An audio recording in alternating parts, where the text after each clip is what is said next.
Man, it's so cold. Welcome back to the Sly Guy TV. You're watching the Sly Guy, Kaboom, Kaboom, and Super.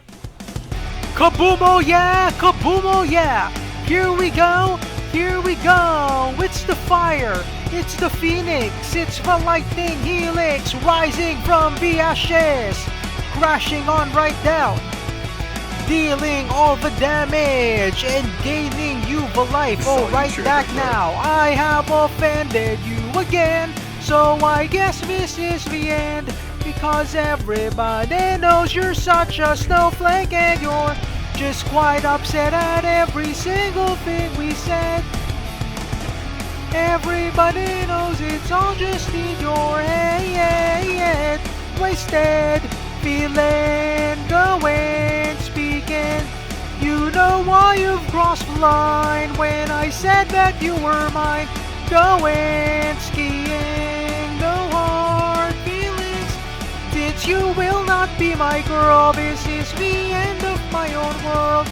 Welcome back, guys, to another episode of a Sly Guy TV with Sly Guy, Sly Guy. The deck we're going to be discussing right now is a deck near and dear to my heart. When Modern first came, I built the Affinity deck. I didn't like Champions of Kamigawa. I quit Magic the Gathering. And right around the time of Ravnica, City of Guilds, and Ravnica Returns, Returns to Ravnica, I actually came back to play Magic the Gathering because the collection of modern cards was already vast. The frame had improved from the earlier versions. Although this isn't the old school frame, this would be the newer frame. Now, at that time, there was a very interesting card known as Lightning Helix. Lightning Helix is like a lightning bolt that costs 1 red and 1 white. It deals 3 damage to target creature or player, and you gain 3 life for Lightning Helix. How about that? Now, the deck was missing something big to punch through the opponent. So what I did is I added Woolly Foktar. Woolly Foktar at the time, this was before the Elvish Champion. Or was it Elvish Reign? I forgot the elf, the 3-cost 5/4 elf. Yep. Okay, but anyway, this was a time before the 3-cost 5/4 elf was available, and this card definitely had value. A 5/4 for 3 mana was insane. It was very powerful, nigh unstoppable. It didn't have trample, but when you put a Rancor in it, the Woolly Foktar would dominate. And opponents had a very, very difficult time getting rid of it. Another card which we have here from Return to Ravnica, or Guilds of Ravnica. Just forgot which part of Ravnica. Ravnica Besiege, I'm not too sure. But Boros Charm was invented then at a later time. This was around the 2010, I think. Boros Charm deals 4 damage to target player or permanents you control are indestructible this turn, or creatures gain double strike. Whichever version of the card I choose, it normally means that my opponent is dead right after that. Because it's either 4 damage, indestructible. So when he plays a Wrath of God, Boros Charm. When he's low on life, kill you with Boros Charm. When I attack with all my creatures and then he blocks a few, double strike. Bam. 10 damage from a Woolly Foktar, which is almost enough to end the game. So, how did the deck do?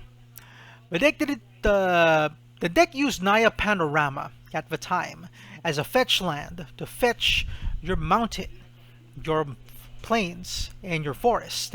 And it used cards like Wild the Cuttle and Watch Wolf as well as Curdapes to stop the opponent dead in their tracks.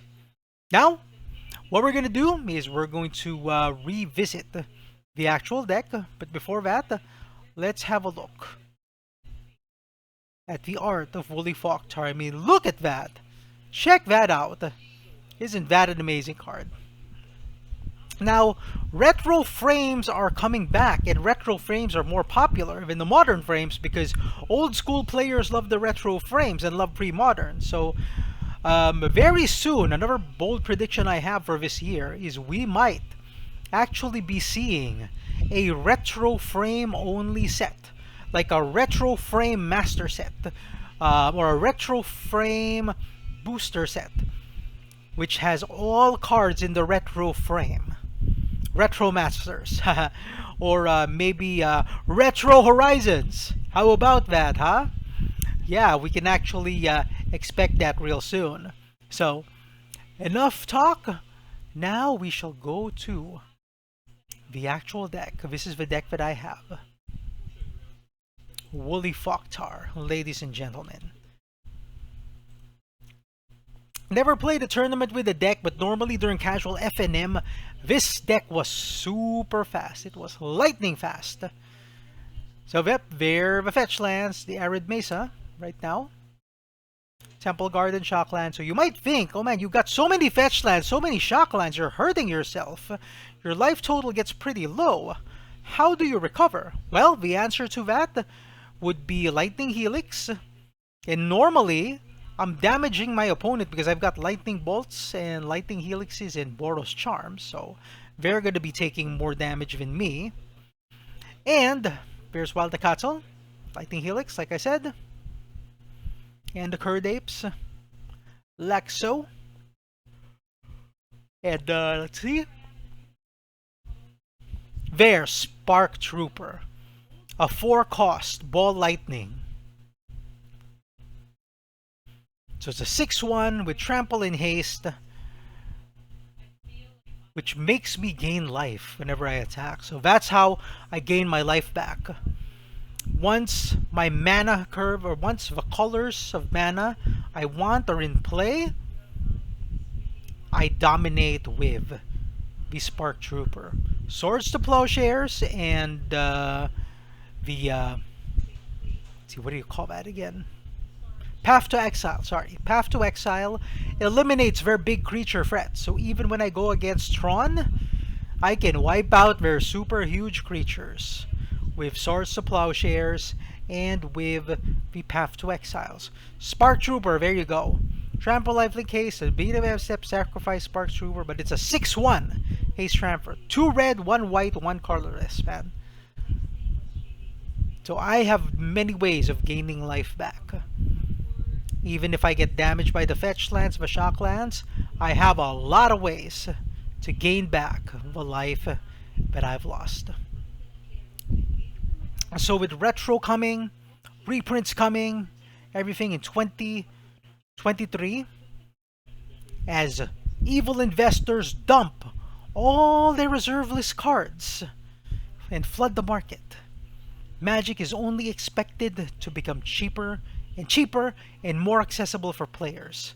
This is the year of the player.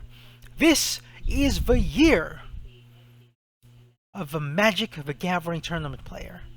Long gone are the days where you go to a shop and they don't have a card that you need. The cards will readily be available. The singles you need will readily be available because all of the evil investors have quit. They didn't sue Wizards because of Magic 30th. And since they didn't buy Dominaria Remastered, players bought Dominaria Remastered because they need the cards. They're going to use the cards, not as investments. Long gone are the days where people buy a bunch of sealed boxes, leave them there, and sell them 5 years later. Because right now, if you try turning Magic into an investment, you're guaranteed to lose money. You will lose money if you are an evil investor. If you're a player, you won't. Because the only time you lose money is when you sell the cards. But since you only buy the cards you need, then losing money would not be an option, as cards or players care about the power level of the cards, not the cost. Because Magic is a game before it's a collectible.